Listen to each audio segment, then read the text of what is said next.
এই মোটরসাইকেলটা নেওয়া উচিত হবে কিনা। আমি যদি জাস্ট এক ওয়ার্ডে বলি, ইয়েস। অ্যান্ড আপনি ইউরোপিয়ান মোটরসাইকেল চ্যানেলগুলোর ভিডিওতে সিএনজিটা ভাই কি যে বিপজ্জনক। তারপরে ন্যাভিগেশন সিস্টেমও দিচ্ছে, আই গেস ওই ডিসপ্লের ভিতরেই ম্যাপও দেখা যাবে। ওইটা করলে তো অনেক জোস হবে, আপনার মোটরসাইকেলের এখানে আর মোবাইল লাগায় রাখা লাগে না। যাই হোক, এই জিনিসগুলো খুবই ভালো লাগছে। এখন জিনিসটা হইতেছে, অনেক মানুষেরা এসে কমেন্ট করতেছে চায়না বেশি দিন যায় না। এই জিনিসটা নিয়ে এখন আপনি কি বলবেন? চায়না বেশি দিন যায় না এই কথাটা আসলে একদিন দুই দিনে আসে নাই।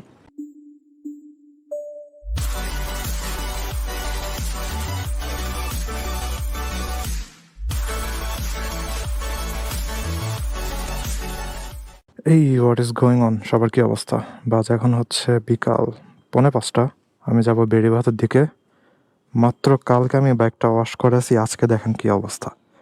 সব কাদা কাদা, জাস্ট ইঞ্জিনের উপরের একটুক পার্ট এখনো কাদা পড়ে নেই, ইঞ্জিনের নিচেও হয়ে গেছে কাদা, সাদা হয়ে গেছে লিটারেলি। এখন আবার বের হব, আবার হবে কাদা, কিছু করার নাই।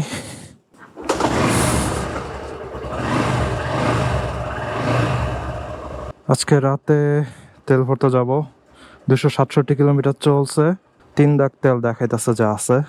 যাই হোক, লেটস গেট গোয়িং। একটা গুড নিউজ আছে বাংলাদেশের মোটরসাইকেল এনথুজিয়াস্টদের জন্য।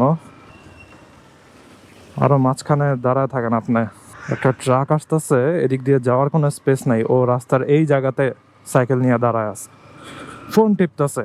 একটা সেফ জায়গাতে দাঁড়াও, তোমার জন্য তো জিনিসটা বিপজ্জনক, শুধুমাত্র পথচারী অথবা মোটরসাইক্লিস্ট না। যাই হোক, গুড নিউজটা হইতেছে যে বাংলাদেশের যে মোটরসাইকেল এনথুজিয়াস্ট আছে তারা অনেক খুশি হয়েছিল যখন সিএফ মোটো 300 এবং 250 এর নেকেড আর স্পোর্টস বাইক বাংলাদেশে লঞ্চ হয়েছিল, এবং দামটাও অতটা মনে করেন হাতের নাগালের বাইরে ছিল না, একটা ভালো প্রাইসিংয়ে লঞ্চ হয়েছিল। আর এখন লঞ্চ হয়ে গেল হচ্ছে সিএফ মোটো 300 এনকে। 250 এনকে আগেই ছিল বাংলাদেশে, যেটা আই গেস 3.5 লাখ এর আশেপাশে দামের ছিল। আর এবার লঞ্চ হয়েছে হচ্ছে 300 সিসির মোটরসাইকেল, যেটার সাথে 250 এর কিছু দিক দিয়ে পার্থক্য আছে, এবং প্রাইসিং হচ্ছে 250 এনকে এর থেকে হচ্ছে 1 লাখের মতো বেশি। আই গেস প্রাইসটা ধরা হয়েছে 4,80,000, যে 4,80,000 প্রাইস নিয়ে হচ্ছে অনেকের মধ্যেই মনোমালিন্য চলতেছে, অনেকে এটা নিয়ে স্যাটিসফাইড না।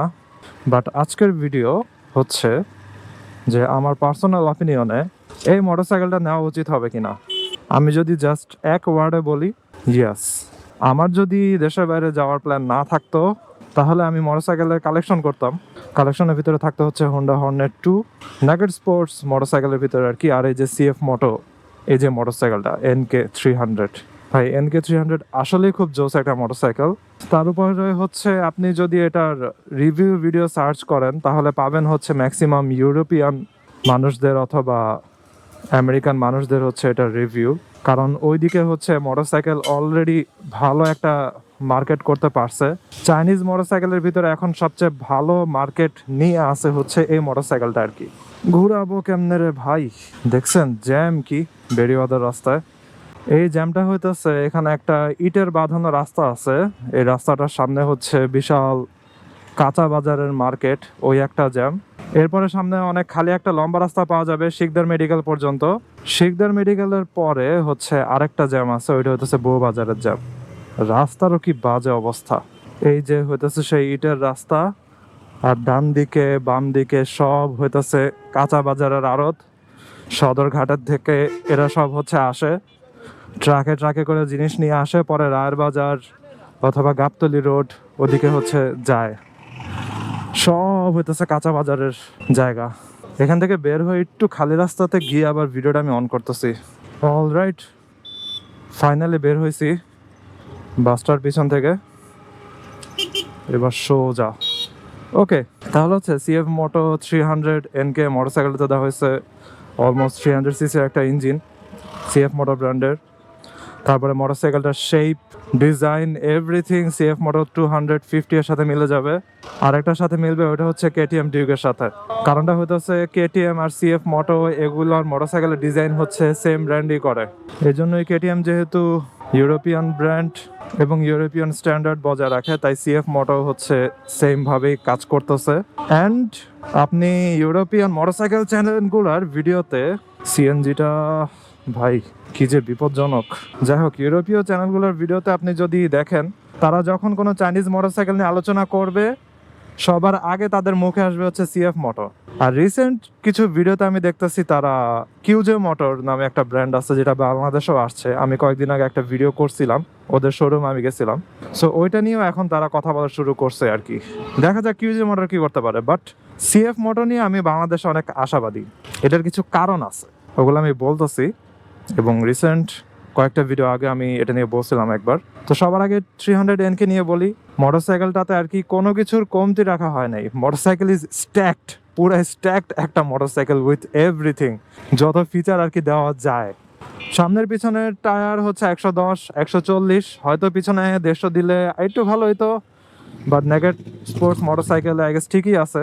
তারপরে হচ্ছে দুইটাতে এবিএস ব্রেকিং দেওয়া হয়েছে, সামনে যে সাসপেনশন ওটা দেওয়া হয়েছে ইউএসডি সাসপেনশন, বাট গোল্ডেন কালারের একটু ইউএসডি সাসপেনশন দিলে আই গেস আর একটু প্রিমিয়াম লাগতো, যেহেতু অলমোস্ট 5 লাখ টাকা দামের একটা মোটরসাইকেল। এরপরে হচ্ছে সিট হাইটটাও কমফোর্টেবল, বাট নিচের গ্রাউন্ড ক্লিয়ারেন্সটা একটু কম আর কি।